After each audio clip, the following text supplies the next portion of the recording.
Victorian England, the empire of restraint.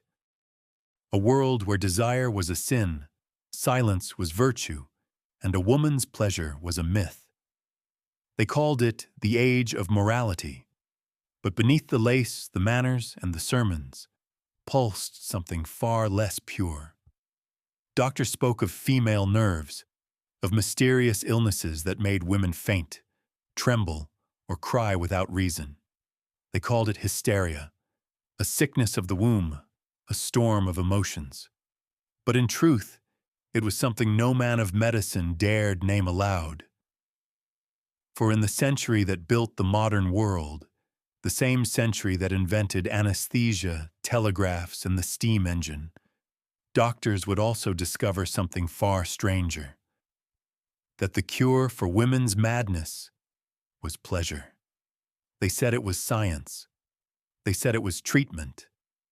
But what if it was the only acceptable way to speak about desire in an age that denied it existed? This is the story of how Victorian doctors gave women orgasms as medicine, a story of hypocrisy, repression, and revolution, hidden behind the walls of respectability. It was a time when every emotion had to wear a mask. Women were expected to be calm, obedient, modest, to never reveal what stirred beneath their corsets. Desire was called nervous agitation. Sadness was melancholia. And a longing, that quiet ache, became a medical symptom. In drawing rooms and parlors, men debated empire and politics. In bedrooms, women swallowed their silence. Doctors began to see a pattern. Wives who could not sleep, who wept without reason, who said they felt an emptiness deep inside. Some fainted during prayers, some screamed without cause, some simply stopped speaking. They called it hysteria, from the Greek hystera, meaning womb. Because surely in the logic of the Victorian man, the problem must lie there, in the organ that defined a woman's existence. By the late 1800s, hysteria had become one of the most common medical diagnoses in the Western world. Paris, London, Boston, every great city had its clinics full of trembling women. The symptoms were endless: insomnia, anxiety, paralysis, tendency to daydream. It was the perfect disease, one that could mean anything, and therefore explained everything. But the truth was simpler. These women were trapped in marriages where affection was a duty, not a joy. Trapped in bodies corseted into stillness, trapped in societies that told them to repress every natural impulse. Doctors mistook repression for illness, and they believed they could cure it manually. In 1859, an English physician named Dr. George Taylor wrote of a peculiar new therapy. He described it as pelvic massage for the alleviation of female distress. The process was simple. The doctor would use his hands to massage the patient until she reached what he called a hysterical paroxysm. That paroxysm, what we would now call orgasm, was believed to release the excess fluid of the womb, the tension of the nerves, the madness of emotion. It was, he wrote, a natural discharge of the female system, producing calmness and clarity of mind. The irony? Victorian physicians were not aware, or pretended not to be aware, that what they were inducing was sexual climax. In their minds, it was simply medicine. And so, in clinics and private homes across Europe, women were prescribed what might be the strangest treatment in history: regular visits to their doctor, to be manually relieved. For doctors, hysteria was good business. Middle and upper-class women would return weekly, sometimes daily, for treatments. Each session could last up to an hour. There were waiting lists. Medical manuals warned physicians that the procedure could be physically exhausting. In 1869, one doctor wrote, "The success of the treatment is assured, though the manual effort required is considerable and often fatiguing." Another complained that his hands would cramp after too many patients. So he began experimenting with mechanical aids, early prototypes of vibrating devices powered by steam or hand crank. Without realizing it, these men, who denied women's sexuality, were about to invent one of the most infamous machines in history. To the women, it was both shameful and liberating. They could not speak of it, not to their husbands, not even to each other, but they felt something awakening inside them. For the first time, their bodies were acknowledged, even if only as a symptom. And behind the sterile words of medicine, something sacred, something forbidden, was quietly reborn. They called it treatment. They said it cured madness. But what it truly did was expose the madness of the age itself. In the 19th century, medicine wore the robes of morality. To be a doctor was to stand beside God, and nowhere was this divine authority more absolute than in the treatment of women. They were creatures of feeling, not reason, fragile minds bound by fragile nerves. At least, that's what the men in white coats believed. In those pages lived one of the oldest and most enduring myths in medicine, female hysteria. It began centuries before the Victorians, in ancient Greece, where Hippocrates wrote that the womb could wander through the body like a living creature, strangling the lungs, pressing against the heart, and driving women insane. When the womb rises toward the liver, he wrote, the woman experiences choking, melancholy, and confusion of thought. 2,000 years later, the same superstition had simply changed its language. Now it was nerves, vapors, or humors, but always, always the same conclusion, that a woman's suffering began in her body, and her body was a problem. For centuries, the Church had taught that desire was the root of sin, and woman, the eternal Eve, carried that sin in her flesh. To be virtuous was to be silent. To be pure was to endure. Pain was piety. So when a woman cried out or trembled or refused her husband's touch, the priests said it was the devil's whisper. The doctors said it was hysteria. Different collars, same control. The beauty of hysteria, for the doctors, was its vagueness. It could be anything they wanted it to be. A woman with headaches, a woman who couldn't sleep, a woman who spoke her mind too often, a woman who wanted too much. All were diagnosed with the same disease. The medical journals read like poetry of repression. A hysterical disposition is marked by weeping without cause, laughter without joy, and agitation without purpose. To be emotional was to be sick. To be passionate was to be unwell. To desire anything, freedom, pleasure, voice, was to be diagnosed. Hysteria became spectacle. In Paris, under the great neurologist Jean-Martin Charcot, female patients were displayed like living experiments. Under hypnosis, they screamed, convulsed, fainted, their pain treated as performance. Men applauded. They called it science. Among the students watching was a young Sigmund Freud, who would later give hysteria a new name, repression. But in that lecture hall, the women were little more than bodies, proof that the female mind could not be trusted and the female body could not be controlled. Outside, doctors wrote that women were delicate. Inside, Women lived in prisons of lace and linen. They were taught to breathe shallowly, to speak softly, to desire nothing. The corset compressed their lungs. Their diets weakened their blood.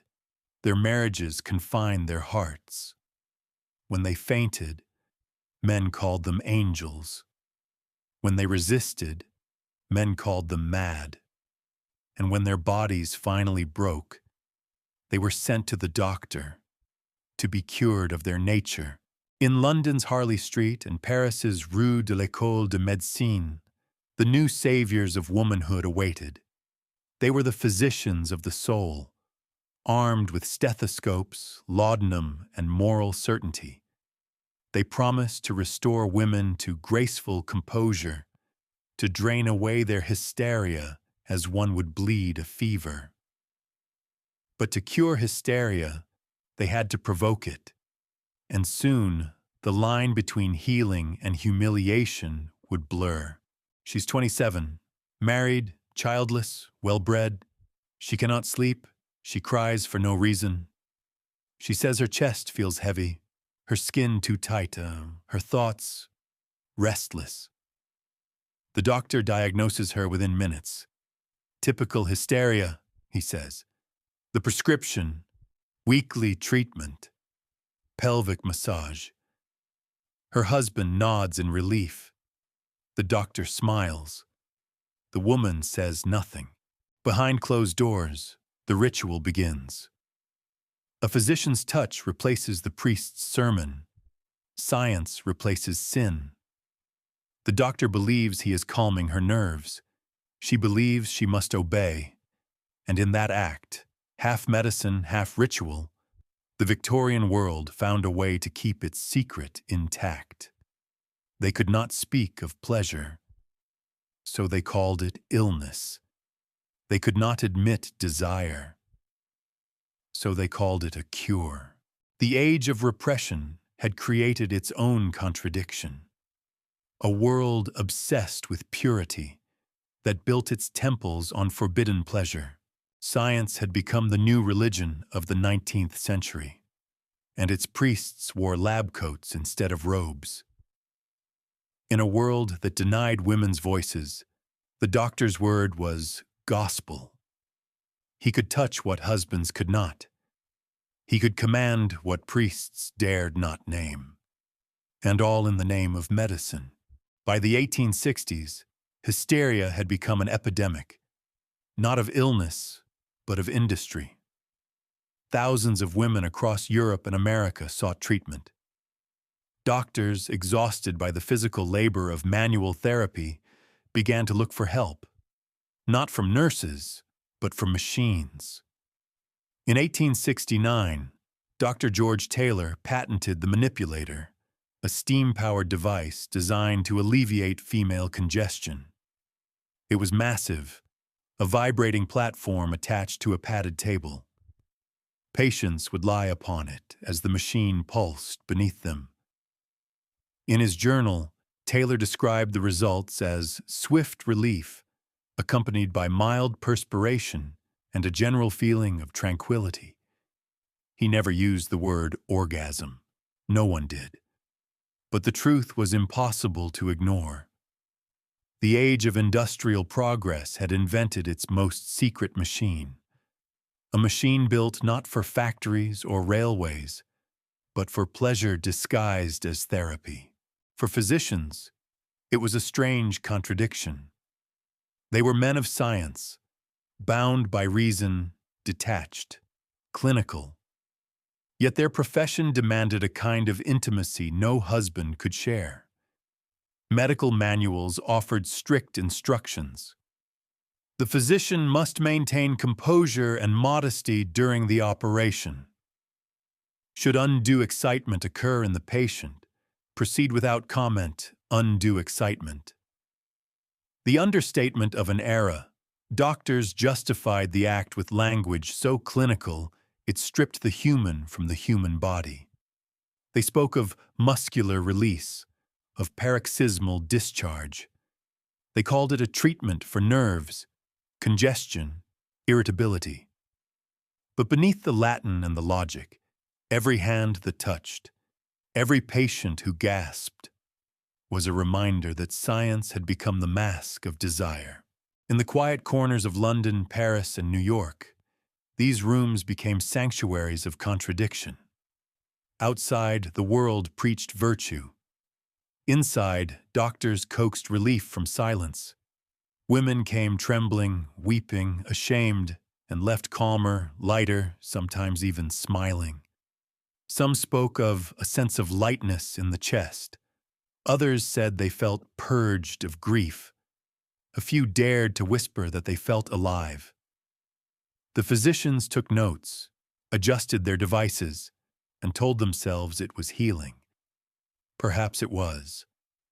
Or perhaps it was the only form of freedom the century allowed. The irony was not lost on them. In private, they joked about the hand-cramping profession one physician wrote to a colleague in Boston. The cure for hysteria is the only treatment where success ensures repeat business.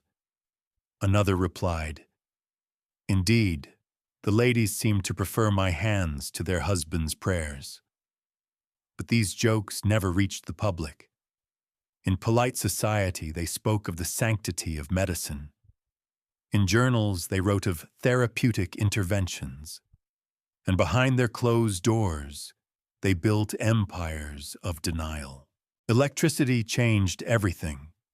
By the late 19th century, electrotherapy was the miracle of modern science.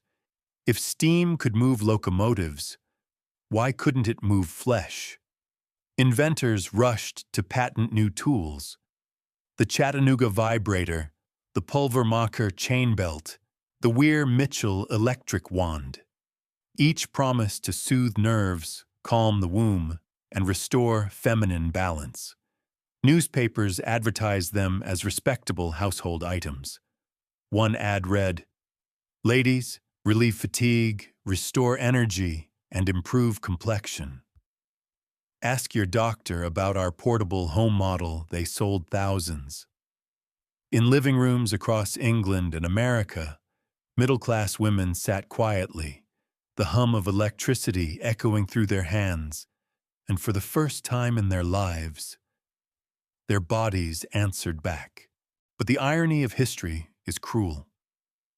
The very act that was meant to liberate became another form of control. Doctors still refused to name pleasure. They turned it into therapy, something to be prescribed, monitored, controlled. No one spoke of love. No one spoke of longing. They spoke only of the nerves. The Victorian world had found a way to feel without admitting it was feeling. Some doctors began to question what they were doing. Was this medicine or indulgence hidden behind Latin? They could not speak the truth without destroying their reputations, so they said nothing. They called their patients fragile. They called their work necessary. And each week, they returned to their practice, to the quiet rooms, the trembling hands, the sound of machinery and breath mingling in the dark. It was the age of progress, and progress was built on denial. They cured hysteria, but the sickness they were treating wasn't in the women. It was in the world that made them sick. It began as medicine, but medicine in the hands of men can become myth, and myth, when disguised as progress, can change the world. The Victorians dreamed of machines that could heal the human body, metallic hands that never tired, instruments that hummed with the rhythm of science.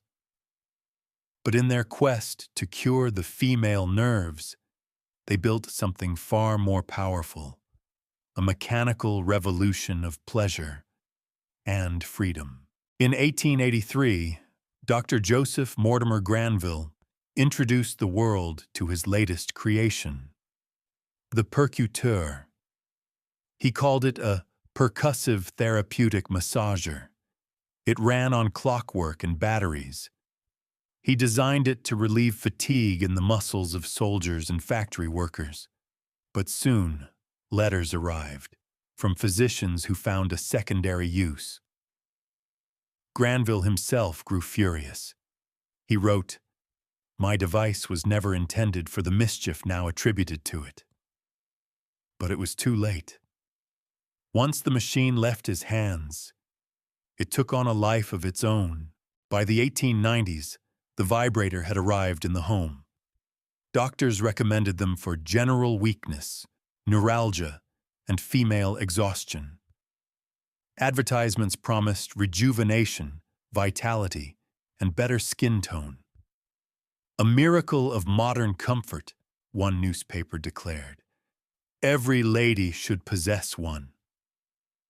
They appeared in women's magazines beside hairbrushes and perfumes, sold in elegant cases, their purpose hidden in plain sight. Women who had never spoken of desire now had access to its spark, and they didn't need a doctor's hand to find it.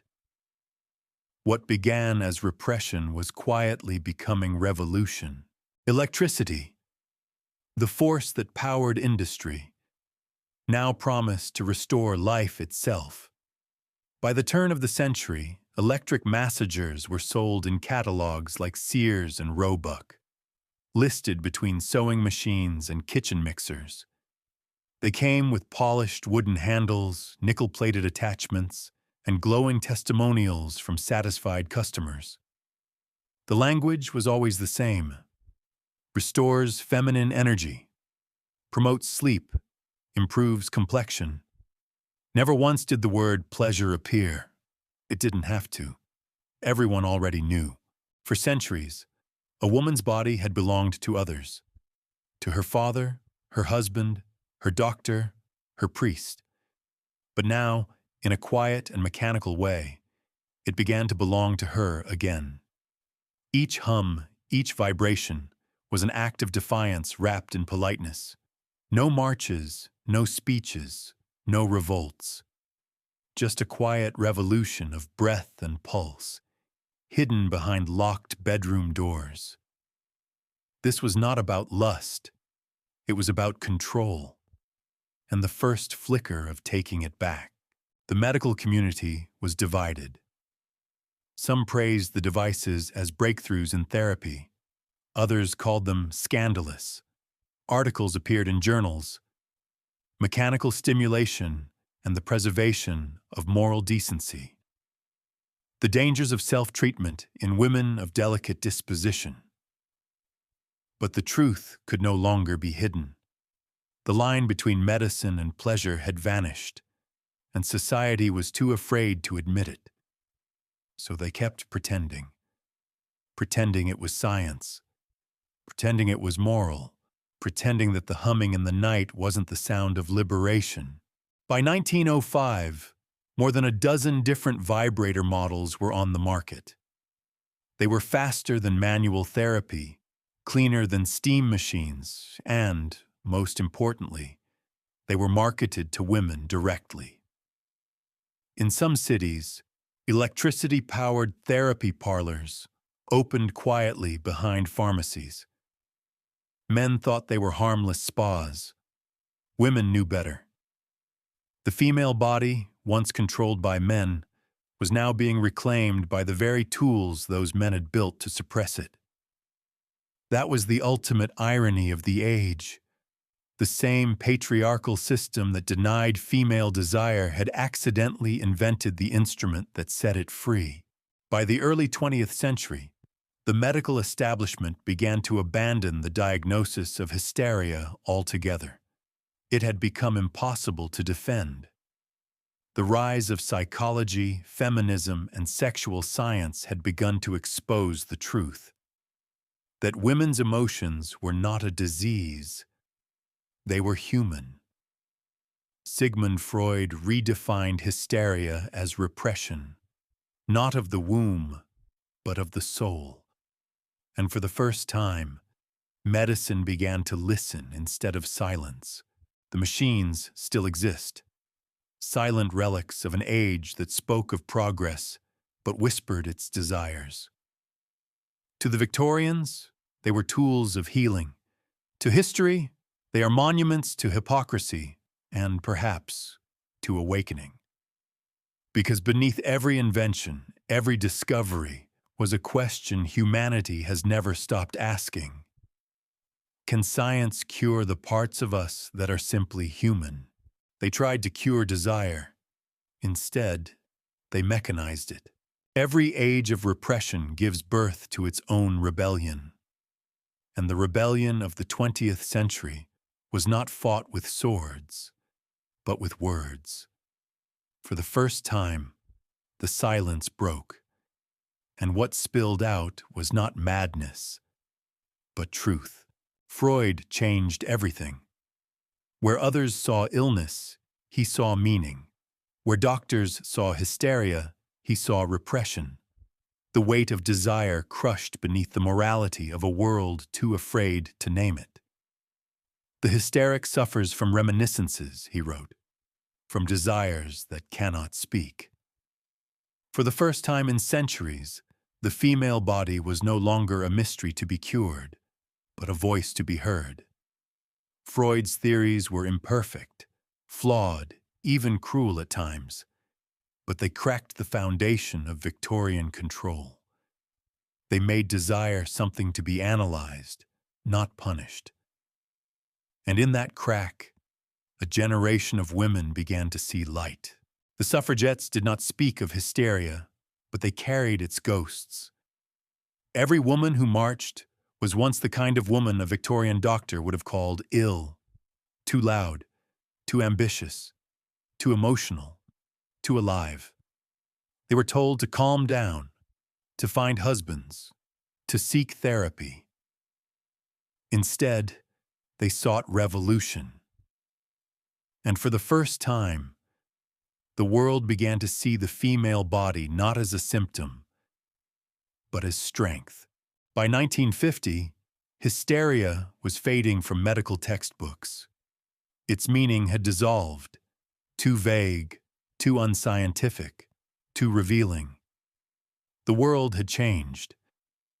Psychoanalysis gave way to new sciences of the mind, and the electric therapy devices that once filled clinics were quietly boxed away, sold as curiosities. What once symbolized purity now looked absurd, a mechanical monument to a century's denial. But the truth had left its mark. The body had been reclaimed, desire had a name, and history had a scar. The men who built the machines vanished into footnotes. Taylor, Granville, and dozens like them, doctors, engineers, inventors, their reputations buried beneath the irony of their work. They thought they were curing weakness.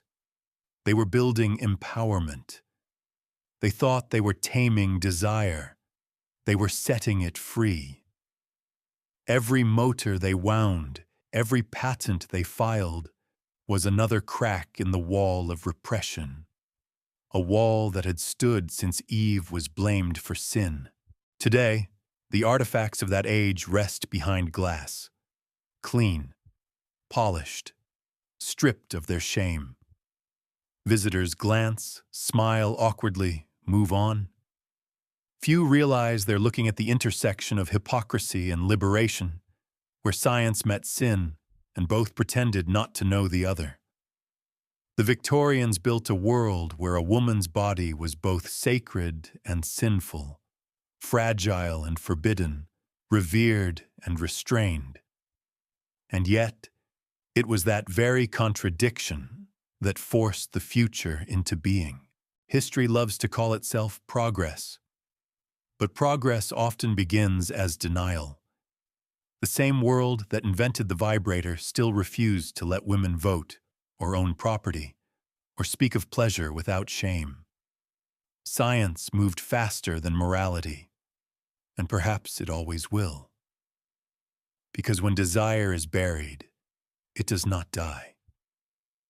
It waits. It hums beneath the surface until someone dares to listen. In a way, the hum of those machines never stopped. It exists in every act of rebellion, every confession, every woman who refuses to apologize for being alive. Hysteria was never a disease. It was a language, a way the body spoke when the world refused to hear the mind. And when the machines came, they didn't silence that voice. They amplified it. The 20th century broke the corset open. Art, psychology, and feminism shattered the old narratives. Desire was no longer shameful. It was human. Pleasure was no longer sin. It was survival. The body was no longer property. It was power. And every hum of every forgotten device was an echo of the same truth, that no amount of repression can erase what makes us alive. They called it medicine. They called it science. But what it truly was confession. A century of silence, broken by the trembling of a single machine. The Victorians believed they were curing women of madness, but the madness was never in the women. It was in the world that feared them. Desire was never the illness, it was the cure.